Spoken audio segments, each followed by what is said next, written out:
Welcome to Real Estate Meets AI, the podcast where we explore how AI is reshaping real estate, construction, and the built environment one conversation at a time.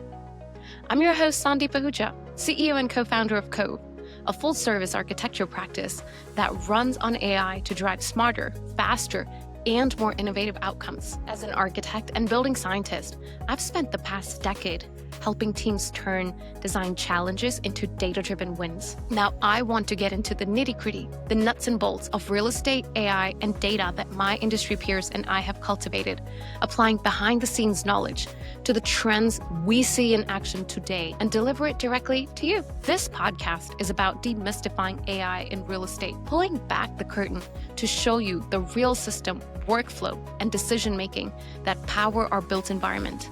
In each episode, I sit down with industry leaders, trailblazing developers, and tech innovators to unpack ideas, lessons, and real-world stories. You'll hear what's happening, what's working, what's evolving, and what it really takes to lead in an AI-driven world. This is the Real Estate Meets AI podcast.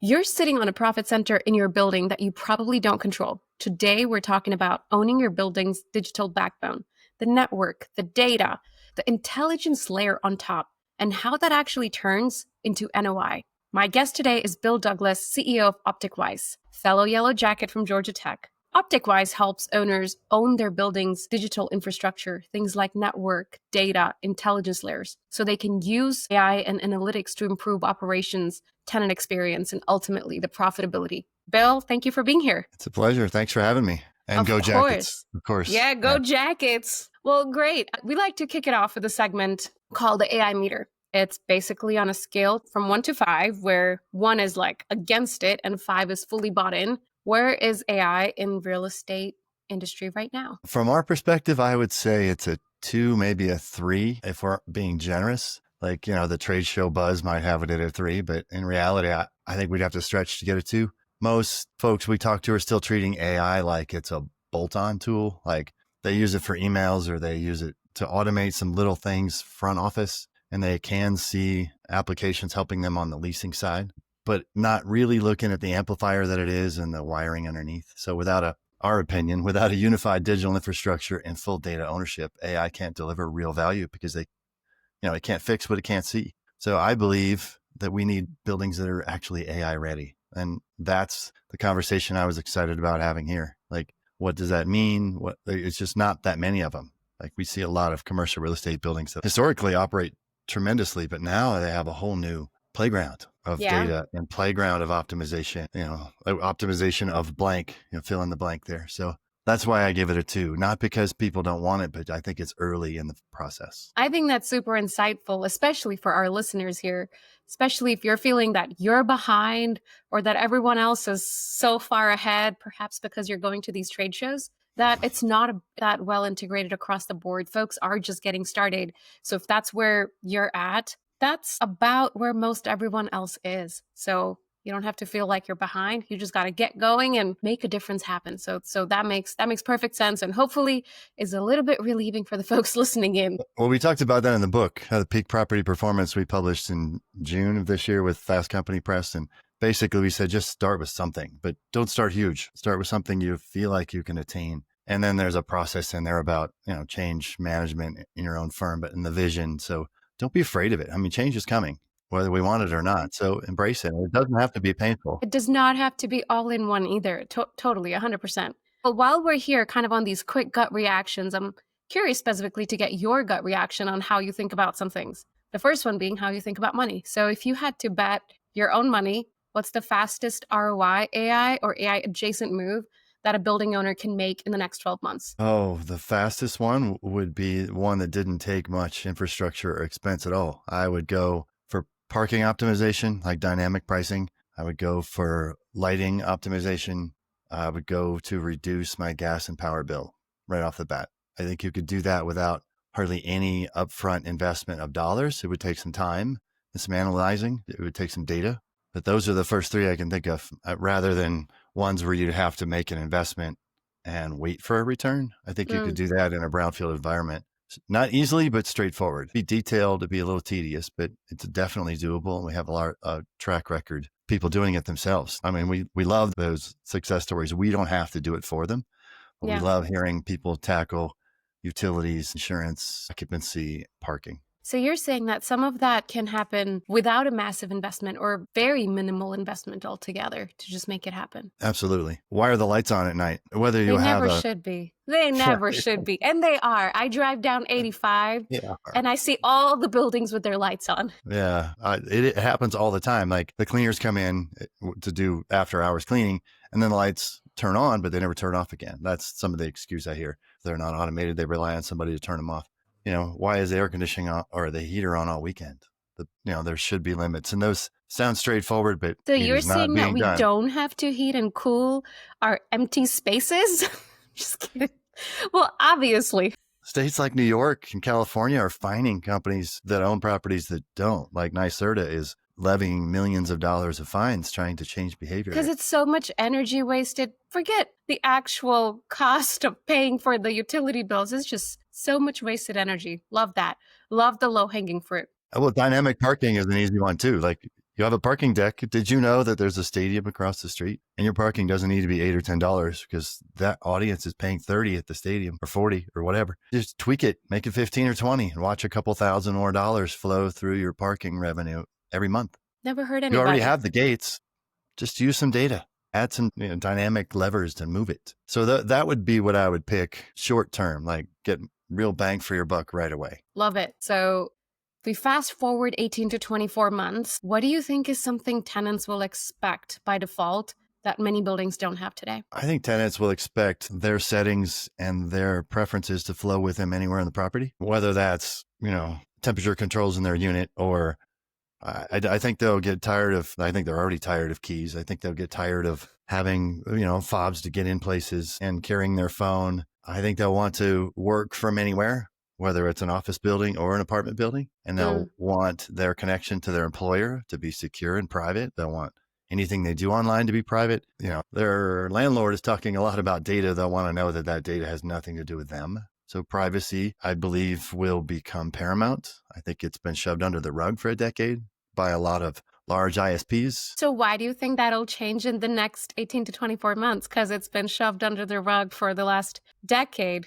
I'm just genuinely curious because I think actually in that area, we'll all talk about it. This is my pessimistic hat. We'll all talk about it a lot, but that's probably one area that will still get, at least for the next 18 to 24 months, maybe still shoved under the rug, or maybe not. What do you think will enable real change to come about in that area? The property owns the digital infrastructure, meaning all the networks and the devices in their own building. Instead of letting an outside company or vendor put in a network, and I'm going to pick on ISPs right here.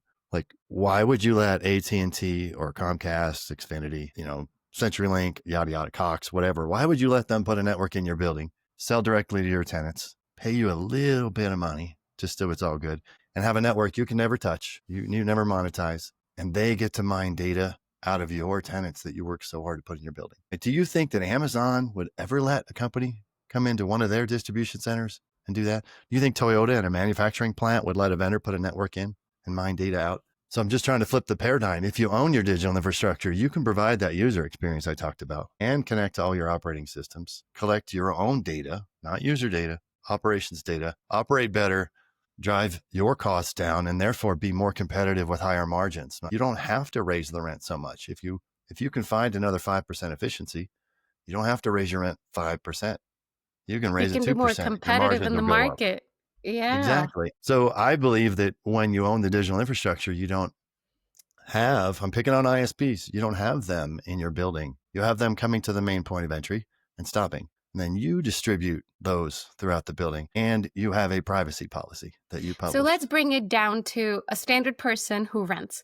So let's say I'm a person that rents in one of these places. What does that mean? Am I getting now Gable's internet versus Comcast internet? We do have clients that brand it to the building, but by it is just the user experience. They will know who's providing the raw internet in the backside, but the raw internet is direct internet access like you would get at a data center.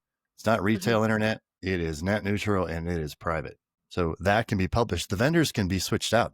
Like you could switch out Comcast for Cox if you didn't like them, or if the revenue came through, the tenants would never know. But there's multiple providers on the front end, so for redundancy and privacy purposes. But when the tenant signs their lease, they automatically have that. Whether you charge for it or not is up to you, Mrs. Property Owner. But it's available right away, and it's available anywhere on the property, their own network.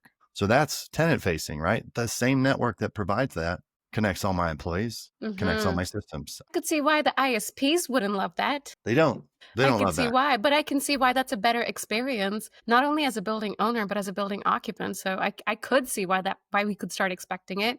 Because once I experience it one place, I'm going to want it everywhere. It'd be like, what are you doing? It's like my car. Like, I've not had a key for the last 5 years. If I was ever to buy a car that required me to have an actual physical thing, not my phone, to open it, I think it would drive me nuts. It's a great example. Well, Cove leases office space, right? Can you take the elevator to the first floor or go to a rooftop deck, or I don't know your building, the common areas, and still be on Cove's network, behind Cove's firewall, behind their directory services? Anywhere on the property? I wish I could. That would be so much safer. Yeah. So imagine being able to offer that in an office environment. It's the same thing in an apartment environment. I let my tenants go anywhere they want on their own network that they control. So that same network, again, connects to all of the systems in a building. Why do you have the average 250,000 square foot building has a dozen different networks and 15 systems? I understand the 15 systems. I think we're going to see consolidation in those going forward, but I can't control that. But why do you have a dozen networks? You need 2 maybe, because you're going to have fire safety. But why isn't everything low voltage on one redundant, hardened, managed, private network that the property owns? All very good questions that do not get asked often enough. As AI-powered architects, like, we're definitely involved in the discussions with building owners as they're thinking about, kind of going from design to getting ready for operationalization. I will say this is a discussion that comes up less often than I would like. And I do think that it's time we change that. So going from this kind of future world of what could be or what AI is doing or what it's not doing, I'd love to hear about one specific story, one building, one problem, one metric that y'all intervened in where it's working perfectly. Like, whatever the problem was, what you did, and why it's so magical now. Well, let me pick an example that's brownfield, because I don't want to make it just about new builds, right? Sure. So we're talking about an existing property. There's a 200 unit apartment complex that thought they were, they thought the building was smart because it had some sensors. It had some smart door locks, like occupancy sensors and light sensors and this, that, and the other. No, this was just smart locks on the doors for the tenants. So they didn't have to do physical key changes. They saved them a lot of money to have virtual keys through the phone, basically. But that was just one more network. When we got in there, we do what we call the PPP audit, or you can do it yourself. We'll give you the form. It's not a revenue thing for us. And they realized that they had that dozen networks. They took a dozen networks after some work, consolidated it to 6, because some of the last 6 weren't worth the investment of consolidating. But if you have a rat's nest of low voltage cables and can consolidate them, you can start to remove switches and start to remove lack of redundancies, just redundant networks, and make those same devices. Now you have a redundant network. So it is a lot more resilient. They control their digital backbone, digital network, low voltage networks. I'm trying to use all words because a lot of times people don't understand what a digital infrastructure is in commercial real estate. Yeah, I was going to say, the more you break it down as if folks know nothing about owning your digital infrastructure, which sounds super buzzwordy, and break it down. All right, well, if you're in an office or if you're at a home, that's what it means for you, or that's what it means for the owner of the space that you're occupying. That is what makes it really sing for our audience. Well, let's just talk. Your audience is owners and property managers and operators, right? Everybody knows those closets in the building you open, and it's a bunch of blinking lights, or it's a bunch of cables of all different colors. And I don't mean power cables. I mean Cat 3, Cat 5, Cat 6 cables. Maybe there's some fiber in there. That's the core of your digital infrastructure. That's the backbone. The devices they are plugged into, the switches or whatever else those things are, that is also part of it. Sensors, you mentioned occupancy sensors, or you have access control sensors, you have lighting sensors, you have all kinds of sensors. Your thermostats are sensors as well. That is also part of your digital infrastructure. So think about the wiring, the devices, the sensors, and the systems. That's all your digital infrastructure in a building. It's not just the network. The network could be wiring and end devices, and that's it. So think beyond that. Think about what's collecting data. And also part of your digital infrastructure is the data. Where is the data? Legally, you might own it all, but if you have 15 vendors, where's your data? Can you look between your access control vendor and your occupancy sensors and maybe even see parking data and your building automation system to see where people really are in your building and start making proactive adjustments? If you know the building's going to be full this afternoon because the auditorium is booked on your calendar, couldn't you do some proactive HVAC adjustments? Or, it's a holiday, even though it's a Tuesday, like Veterans Day, why is it still running the same algorithm? Because the building's actually empty. Things like that. So the data is also part of your digital infrastructure. So once this 200 unit apartment complex consolidated the number of networks and actually connected to multiple systems and started collecting the data, got a little proactive in some of the low hanging fruit I mentioned, and provided that user experience in a brownfield environment, they gained $830 per door NOI. Wow. That is not revenue. That is bottom line. NOI. NOI. Yes, it was massive. We see new builds that recognize 4 digits a year because they have more control. Even if it's only $200 or $300, it's worth it. Especially if it's a 5 or 6 cap apartment building. Yeah. If it's a 7 cap office building, it's still worth it.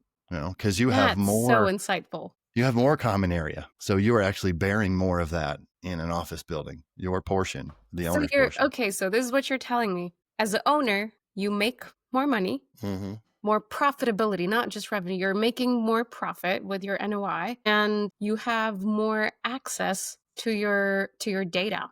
Now, do I need a team of data scientists or miners to, let's say it's all set up, right? Like we partner, everything is set up. I now own my digital infrastructure as you describe it.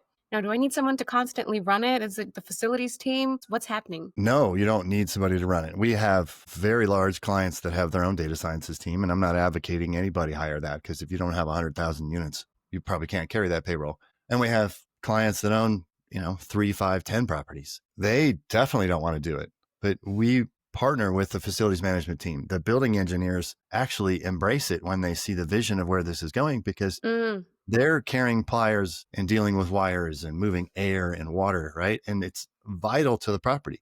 They open that closet I talked about and see blinking lights, and they're not a network engineer, they're a building engineer. Very different skill sets. Like the people that work on our company couldn't go fix a water leak. We wouldn't know what to do with it. That's a different kind of engineer, right?